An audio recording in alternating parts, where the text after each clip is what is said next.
तो सीमा हैदर को लेकर इस वक्त जबरदस्त सस्पेंस बना हुआ है। जांच एजेंसियों की पूछताछ में अब तक सीमा हैदर के जासूस होने का कोई भी पुख्ता सबूत नहीं मिला है। लेकिन जो बातें सामने आ रही हैं, उनके बाद सीमा हैदर को लेकर और भी कई सवाल खड़े हो रहे हैं। सीमा भारत कैसे पहुंची? क्या सीमा ने बॉर्डर से लेकर ग्रेटर नोएडा पहुंचने तक झूठ भी बोला? ये तमाम सवाल है। सीमा ने आखिर अपनी सच्चाई क्यों छिपाई? क्यों सीमा का फर्जी आधार कार्ड बनवाया गया? और सबसे बड़ा सवाल कि क्या भारत की नागरिकता पाने के लिए सीमा ने सचिन को मोहरा तो नहीं बनाया?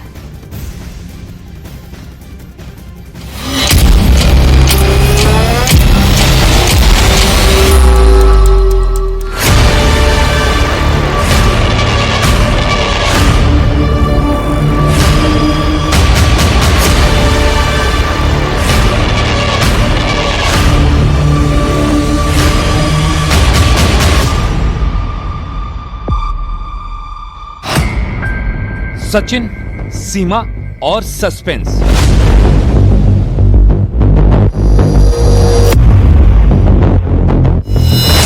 सीमा ने क्यों छिपाई पहचान?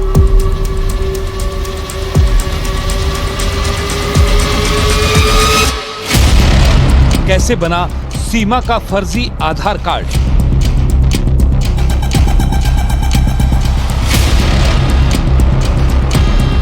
सीमा हैदर के कितने मददगार?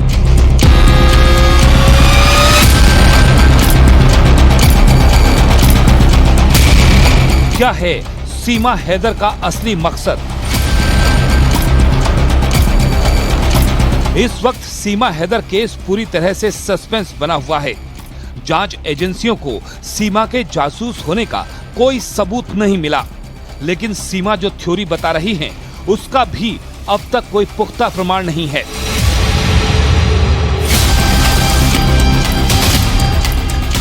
खुफिया एजेंसियों के सूत्रों के हवाले से खबर है कि सीमा हैदर भारत की नागरिकता पाने के लिए पाकिस्तान से आई हैं, जिसके लिए सीमा हैदर ने सचिन को मोहरा बनाया। ये शक इसलिए जताया गया क्योंकि सीमा की बच्चों के साथ पाकिस्तान से प्यार के लिए भारत आने वाली थ्योरी जांच एजेंसियों के गले नहीं उतर रही और इसी वजह से खुफिया एजेंसियों की नजर सीमा हैदर से नहीं हट रही है। सूत्रों के मुताबिक खुफिया एजेंसियों को शक है कि सीमा हैदर प्यार की आड़ में उनके प्रेमी बताए जा रहे सचिन मीणा का इस्तेमाल कर रही हैं। सूत्र ये भी बताते हैं कि भारत की नागरिकता पाने के लिए सीमा ने सचिन को मोहरा बनाया ताकि भविष्य में उन्हें भारत में रहने में किसी तरह की कोई परेशानी ना हो। हालांकि पुलिस सूत्रों के मुताबिक कई दिनों की पूछताछ के बाद भी यूपी एटीएस को सीमा के जासूस होने का कोई सबूत नहीं मिला। हालांकि पुलिस सूत्रों के मुताबिक कई दिनों की पूछताछ के बाद भी यूपी एटीएस को सीमा के जासूस होने का कोई सबूत नहीं मिला, लेकिन शक ये जताया जा रहा है कि उन्हें किसी खास मकसद के लिए ट्रेंड करके भारत भेजा गया है। खुफिया एजेंसियां ये भी पता लगा रही हैं कि सीमा का बच्चों के साथ भारत में घुसना किसी बड़ी साजिश का हिस्सा तो नहीं है।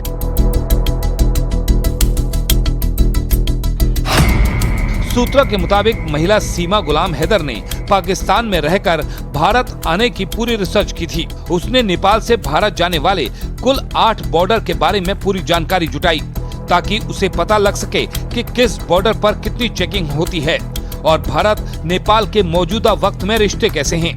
कहीं सरहद पर चेकिंग अभियान तेज तो नहीं।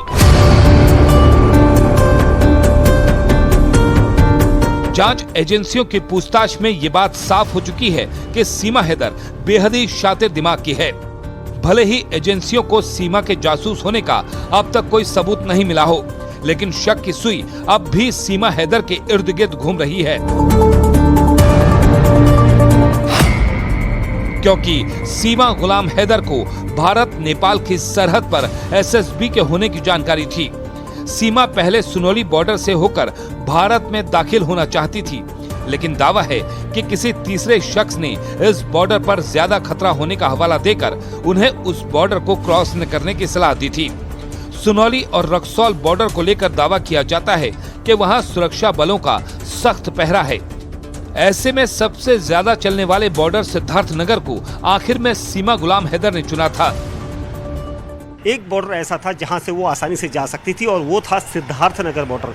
यानी सिद्धार्थनगर बॉर्डर ऐसा बॉर्डर है जहां पर अमूमन जो चेकिंग होती है सुरक्षा बलों की वो थोड़ा कम होती है, और वहां पर से वो आसानी से निकल सकती है। और इसीलिए उसने पोखरा से रक्सौल न जाते हुए सीधा सिद्धार्थनगर को जाने वाली बस को पकड़ा और उस सृष्टि बस सर्विस के मालिक से बात की, जिसने उसे फ़ोन के जरिए ये जानकारी दी कि आप वहाँ से जा सकते हैं और वहाँ पर आपको आइडेंटिटी दिखानी होगी। उसने झूठ भी बोला था, जो नेपाली एजेंसी थी सृष्टि बस सर्विस, उससे ये झूठ बोला गया कि वो भारतीय आइडेंटिटी लेकर चल रही है। और क्योंकि उस बस में, जिस बस की हम बात कर रहे हैं, वो भारत और नेपाल मैत्री बस सर्विस है, और वहाँ पर सिर्फ नेपाली नागरिक या फिर भारतीय नागरिकों को ही आवाजाही होती है, और उसका फ़ायदा उठाया था यहाँ पर सीमा हैदर ने।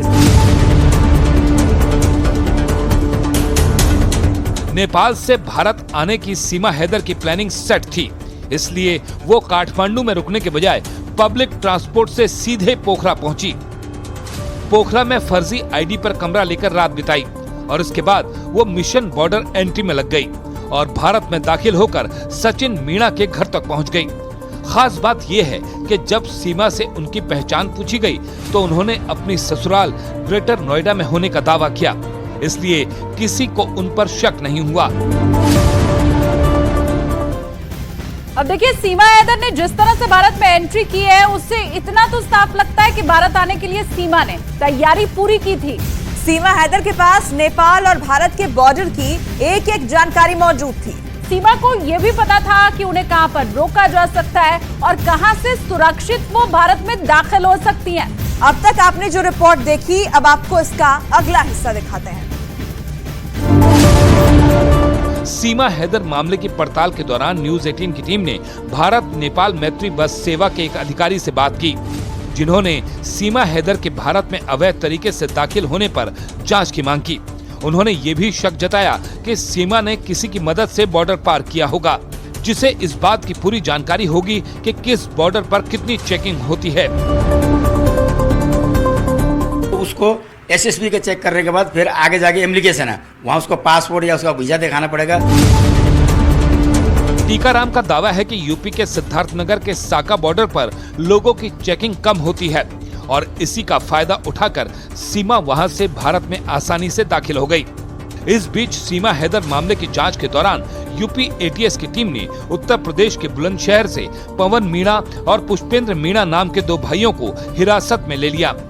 जन सेवा केंद्र चलाने वाले इन दोनों भाइयों पर सीमा हैदर का फर्जी आधार कार्ड बनाने का आरोप है।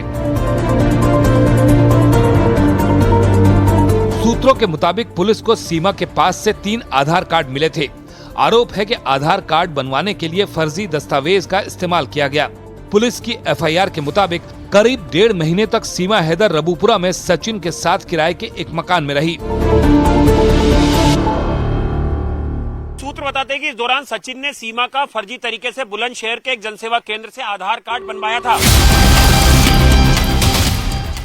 सूत्र बताते हैं कि इस दौरान सचिन ने सीमा का फर्जी तरीके से बुलंदशहर में मौजूद एक जनसेवा केंद्र से आधार कार्ड बनवाया था।